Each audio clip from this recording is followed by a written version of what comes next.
नमस्कार दोस्तों, आप सभी का स्वागत है अन्नपूर्णा क्लासेस में। आज हम जो टॉपिक डिस्कस करने वाले हैं वो है यूनिटरी मेथड, जिसे हम हिंदी में एक एक नियम कहते हैं। ये पटवारी में इस साल नया जुड़ा हुआ टॉपिक है, तो आइए डिस्कस करते हैं। एक एक नियम। एक एक नियम में हम दो तरह के क्वेश्चंस डिस्कस करने वाले हैं। ठीक है, पहला क्वेश्चन तो आपके आता है डायरेक्ट प्रोपोर्शनल वाला, जिसे हम समानुपाती भी कह सकते हैं। ठीक है, समानुपाती। और दूसरा दूसरा आता है इन्वर्स प्रोपोर्शनल, जिसे हम व्युत्क्रमानुपाती भी कह सकते हैं। ठीक है, इन्वर्स प्रोपोर्शनल और इस हिंदी में उसे बोलेंगे व्युत्क्रमानुपाती। अभी इन दोनों को हम डिस्कस करते हैं एक बार। समानुपाती क्या होता है, एक एग्जाम्पल से समझते हैं। एक चीज़ देखिएगा, 1 केजी शक्कर का रेट अगर 30 रुपये है, ठीक है, तो 4 केजी शक्कर का रेट क्या होगा? तो इसके लिए हम क्या करेंगे, 30 × 4 120, यही आएगा ना। मतलब यहाँ ये डायरेक्ट इससे रिलेट कर रहा है। और इन्वर्स प्रोपोर्शनल में क्या होगा कि अगर 4 आदमी, ठीक है, 4 आदमी किसी काम को 10 दिन में करते हैं, ठीक है, अगर 4 आदमी किसी काम को मिलकर 10 दिन में कर रहे हैं तो उसी काम को 8 आदमी कितने दिन में करेंगे? अब आप यहाँ सीधी सी एक चीज़ देखिए, अगर 4 आदमी 10 दिन में कर रहे हैं तो अगर हम 8 आदमी लगा दें तो वो काम जल्दी होगा ना। जबकि यहाँ देखिए, यहाँ तो क्या था कि ये डायरेक्ट प्रोपोर्शनल था, अगर क्वांटिटी बढ़ रही है तो रेट भी बढ़ेगी। ठीक है, लेकिन यहाँ क्या है, इन्वर्सली प्रोपोर्शनल है। जैसे जैसे आदमी बढ़ते जाएंगे हमारे पास दिन कम होते जाएंगे। ठीक है, तो इसको देखिएगा, जब आप 4 आदमी 10 दिन में करते हैं तो 8 आदमी कितने दिन में करेंगे? तो इसके लिए सीधा सा फंडा है, 4 × 10 = 8 ठीक है, ये ऊपर वाली दोनों क्वांटिटी आप इधर मल्टीप्लाई कर लीजिए और नीचे वाली दोनों इधर कर लीजिए, तो ये क्या आ जाएगा आपके पास? कितने आदमी थे? 4 × 10 / 8। इसको काटोगे तो क्या आएगा? 5 डे। मतलब जहाँ 4 आदमी 10 दिन में कर रहे थे तो वही 8 आदमी कितने दिन में करेंगे? 5 दिन में उसी काम को। तो ठीक है, ये कंसेप्ट आपको समझ में आया होगा डायरेक्ट प्रोपोर्शनल और इनडायरेक्ट प्रोपोर्शनल का। डायरेक्ट में क्या हो रहा है कि जैसे जैसे हम एक क्वांटिटी बढ़ रही है तो उसके साथ दूसरी क्वांटिटी भी इंक्रीज हो रही है। लेकिन यहाँ क्या हो रहा है, यहाँ इन्वर्स हो रहा है। जैसे जैसे हम आदमी बढ़ा रहे हैं, इसका इन्वर्स प्रोपोर्शनल का एक एग्जाम्पल और हम लेते हैं। मान लीजिए कोई कार है, 30 किलोमीटर/आवर की स्पीड से जा रही है, ठीक है, और ये 1 आवर लेती है। ठीक है, तो अब यहाँ देखिएगा, जब इसकी स्पीड 60 किलोमीटर/आवर हो जाएगी तो वो कितना समय लेगी? इसका जस्ट आधा लेगी ना, क्योंकि हमने स्पीड बढ़ा दी है। तो स्पीड बढ़ा दी है तो जल्दी पहुँचेंगे, लेट थोड़ी पहुँचेंगे। तो वही चीज़ है, 30 × 1 = 60 टोटल हावर। तो हार यहाँ से निकल जाएंगे, ये जब कटेगा तो ये क्या आएगा? हाफ। मतलब जहाँ पहले 1 घंटा लग रहा था, अब कितना लग रहा है हमें? आधा घंटा लग रहा है। तो आपको यहाँ समझ में आया होगा डायरेक्ट प्रोपोर्शनल और इनडायरेक्ट प्रोपोर्शनल में क्या डिफरेंस है। यहाँ मेनली जो आपके क्वेश्चन पूछे जाएंगे वो इन्वर्सली प्रोपोर्शनल पर पूछे जाएंगे। 70% चांस यही है कि आपको वो इन्वर्स प्रोपोर्शनल से ही क्वेश्चन देगा, और उसमें भी कार्य, समय और मजदूरी, ये जो टॉपिक है ये बहुत ही इम्पोर्टेंट है।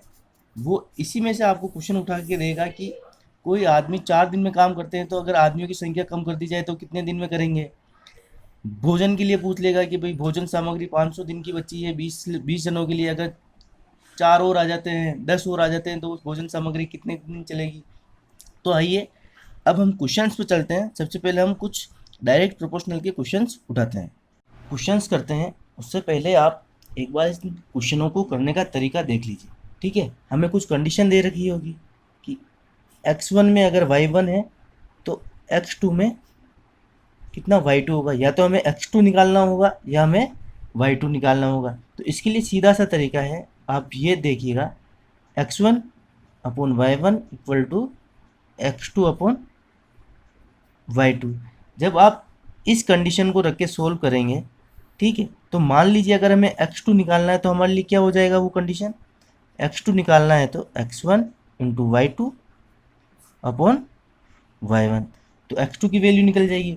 और अगर ऐसे ही y1 y2 निकालना है तो y2 निकालना हो तो x2 y1 अपॉन x1। ठीक है, तो क्वेश्चंस पर चलते हैं। एक चीज़ देखिएगा, यहाँ दे रखा है कि अगर 4 लीटर पेट्रोल में गाड़ी 60 किलोमीटर चलती है तो 8 लीटर में कितनी चलेगी, 12 लीटर में कितनी चलेगी और 16 लीटर में कितनी चलेगी। ठीक है, कंडीशन वही है। हमें ये x1 ठीक है और x2 y1 और y2 वाली कंडीशन है। x1 में चलती है, ठीक है, रुकिएगा, ये होगी y1 और ये x2 y2। ठीक है, अगर x1 में y1 चलती है तो x2 में कितने किलोमीटर चलेगी। ठीक है, तो यहाँ वही कंडीशन 4/60 इंटू 8 में इक्वल में रखेंगे तो 8 में कितनी चलेगी। ठीक है, तो यह क्या आ जाएगा 8 इंटू 60 डिवाइड बाय 4, इसको जब काटोगे तो क्या आएगा 120 किलोमीटर। ठीक है, मतलब 4 लीटर में अगर 60 किलोमीटर चल रही है तो 8 लीटर में कितना चलेगी 120 किलोमीटर। अब आगे चलने के लिए अब देखिए यहाँ डिफरेंस कितना का आ रहा था 4 का, यहाँ डिफरेंस कितने का आ रहा है 60, तो आप डायरेक्ट आगे चल सकते हैं। यहाँ भी डिफरेंस कितने का 4 का, तो यहाँ 60 का डिफरेंस आ जाएगा, तो ये कितना हो जाएगा 180। वापस यहाँ डिफरेंस 4 का, तो यहाँ कितने का वापस डिफरेंस आ जाएगा 60 का, तो ये कितना हो जाएगा 240। मतलब 16 लीटर पेट्रोल में कितने चलेगी 240 लीटर। इसे करने का एक तरीका ये भी था, अगर 4 में आपकी कितनी चलती है 60, तो एक में कितनी चलेगी 60/4। ठीक है, तो 8 में कितनी चलेगी 60/4 इंटू 8, जब ये काटोगे तो क्या आएगा 120। ठीक है, तो कैसे भी करिए पर आंसर आना चाहिए, और सिंपल सा मेथड है, इतना कोई हार्ड एंड फास्ट नहीं है। अगला वाला देखिएगा, रेलगाड़ी 75 किलोमीटर पर हार की एक समान गति से चल रही है। एक समान गति की मतलब कि वो कहीं रुकी नहीं है, मतलब 75 किलोमीटर उसने 60 मिनट में कवर किया है। ठीक है, आगे देखिएगा तो वह 20 मिनट में कितनी दूरी तय करेगी। ठीक है, यहाँ हमें ये क्या दे रखा है 75 किलोमीटर, यहाँ तो ये क्या है दूरी। ठीक है, ये तो हो गई आपकी 75 किलोमीटर तो दूरी, और ये हो गई आपका समय, यही है ना। ये तो दूरी दे रखी है और ये समय दे रखा। अगले में क्या पूछ रहा है वो अपन को कि वह 20 मिनट में दूरी तय करेगा। ठीक है, तो 20 मिनट में दूरी तय करेगा, तो मान लीजिए यहाँ क्वेश्चन मार्क, ये हमें निकालना है। अगले वाले में देखिएगा 250 किलोमीटर दूरी तय करने में लगा समय। अब यहाँ हमें यहाँ दूरी दे दी और यहाँ समय पूछ रहा है, तो ठीक है, एक बार तो आप इस कंडीशन से को सोल्व करिए और एक बार इसको और इसको दोनों को ले लीजिए। जब आप इन दोनों को लेंगे तो हमारे पास ये क्या निकल के आएगी, ये दूरी निकल के आएगी इसकी। ठीक है, तो करके देखते हैं। 75/60 इंटू इक्वल में क्वेश्चन मार्क बटा 20। ठीक है, ये कितना निकल के आ जाएगा अपने पास 75 इंटू 20 डिवाइडेड बाय 60, 3, ये कितना आया आपके पास 25 किलोमीटर। मतलब क्या हुआ इसका कि 20 मिनट में कितनी दूरी तय करता है 25 किलोमीटर। अब सेकंड कंडीशन में देखिएगा, जब इसके सामने आप इसको रखेंगे तो क्या आएगा 75/60 इक्वल टू 250। जब आप इसको सोल्व करेंगे आगे, ठीक है, जब आप इसको सोल्व करेंगे तो ये क्या आएगा आपके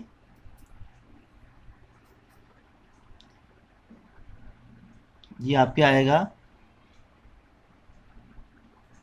250 इंटू 60 डिवाइडेड बाय 75। इसको काटेंगे तो 4 और 5, ये कितनी बार कटेगा 50, तो ये क्या आ जाएगा आपके 200 मिनट। और 200 मिनट को आप क्या लिख सकते हो, 200 मिनट को हम लिख सकते हैं 3 आवर 20 मिनट। मतलब इसका आंसर क्या आएगा आपके पास 3 घंटे 20 मिनट। तो ये आपके डायरेक्ट प्रोपोर्शनल वाला क्वेश्चन करने का तरीका होगा। आगे कुछ 2 क्वेश्चन हम और करते हैं, फिर इन्वर्स वाले पे चलते हैं। अब यहाँ देखिएगा, एक पैमाने में 18 किलोमीटर दूरी को 1 सेंटीमीटर से दर्शाया जाता है तो 90 किलोमीटर दूरी को दर्शाया जाएगा। ठीक है, मतलब कहना क्या चाह रहा है कि 18 किलोमीटर की जो दूरी है उसे अगर वो 1 सेंटीमीटर से दर्शाता है, ठीक है, तो 90 किलोमीटर की दूरी को वो कितने से दर्शाएगा, ठीक है, यही है ना।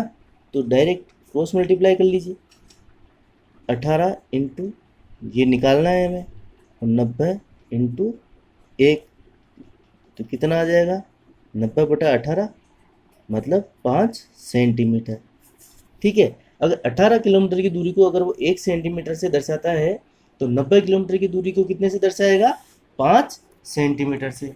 अब अगले क्वेश्चन पे आइए। एक 5 मीटर 60 सेंटीमीटर खंभे की छाया 3 मीटर 20 सेंटीमीटर लंबी है, ठीक है। 1 मीटर में कितना है, 1 मीटर में 100 सेंटीमीटर होते हैं, तो इस पूरे को सेंटीमीटर में बदल दीजिए, मतलब क्या हो जाएगा हमारा 560 सेंटीमीटर, ठीक है। छाया की लंबाई कितनी दे रखी है, 320, 3 का मतलब 3 मीटर का मतलब 300, और 20 मतलब 320 सेंटीमीटर। अब आगे आने वाली लाइन में देखिएगा क्या कह रहा है वो, 10 मीटर 50 सेंटीमीटर ऊंचे अन्य खंबे की छाया कितनी होगी, मतलब यहाँ कितनी ऊंचाई दे रखी है, 1050। ऊंचा क्या है हमसे, छाया। अगली वाली लाइन में देखिएगा, उस खंबे की ऊंचाई ज्ञात करो जिसकी छाया 5 मीटर हो, ठीक है।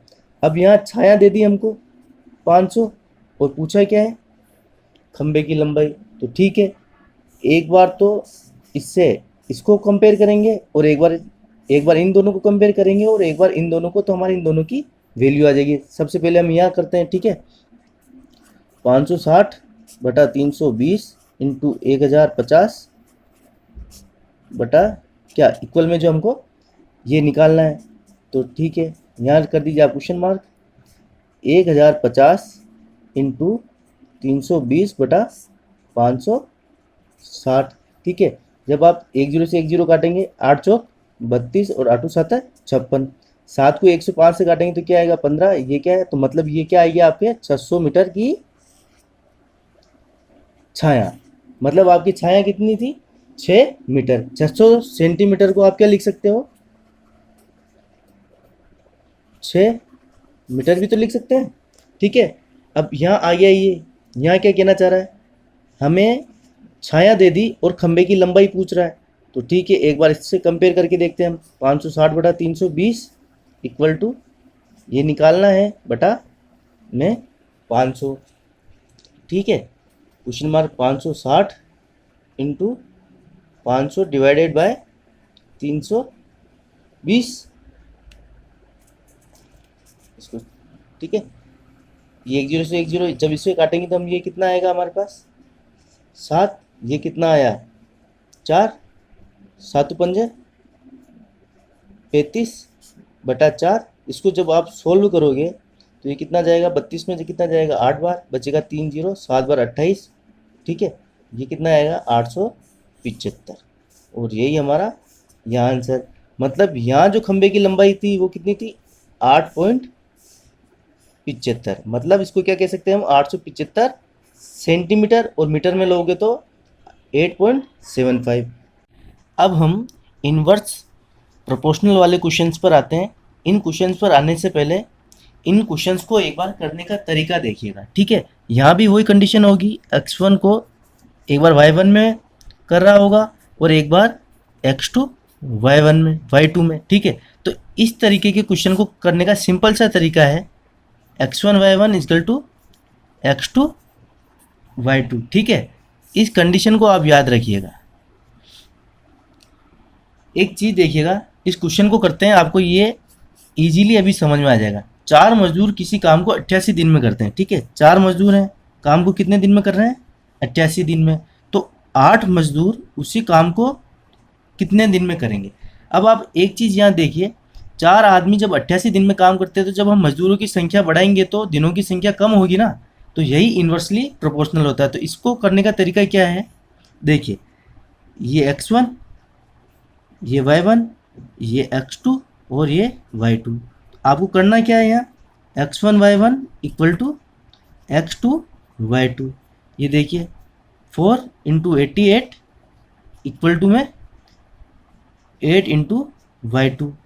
हमें निकालना क्या है, y2 का मान निकालना है, तो 8, तो यहाँ 4 इंटू 88 डिवाइडेड बाय क्या आ जाएगा 8 से कितने में 11, तो ये क्या आंसर आ जाएगा हमारे पास 44 दिन।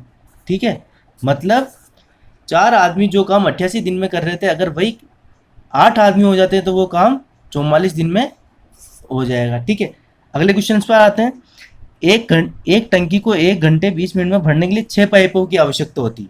1 घंटे 20 मिनट का मतलब क्या हुआ आपको 80 मिनट, यही होगा ना। और क्या कह रही है कि कितना टाइम लग रहा है, क्या कितने पाइप यूज आ रहे हैं, 6 पाइप यूज आ रहे हैं। तो अब यहाँ कह रहा है कि अगर हम 5 पाइप ही यूज करें, ठीक है, तो ये भरने में कितना मिनट लगेगा। अब एक चीज़ देखिए आप, 6 पाइप हैं तो 80 मिनट में भर रहा है। अगर हम 5 पाइप ही यूज करेंगे तो ये टाइम बढ़ेगा ना हमारा, कम थोड़ी होगा।